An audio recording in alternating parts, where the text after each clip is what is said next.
Hello, good day everyone. I'm James Largo, base MT. I'm here to present how to create a route plan using GPS. First, you need to do using GPS in ship. Need to make waypoints. Second, you import your destination in waypoints. And third, if you are done your make waypoints, then enter the select and your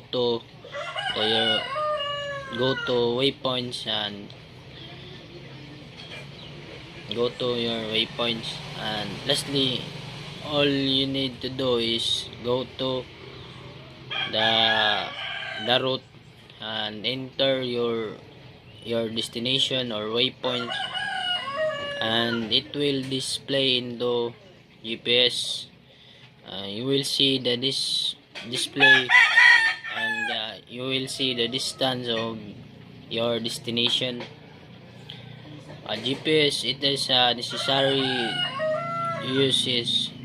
It is easy way to locate you and know your destination, and it's very simple to navigate you in case of emergency.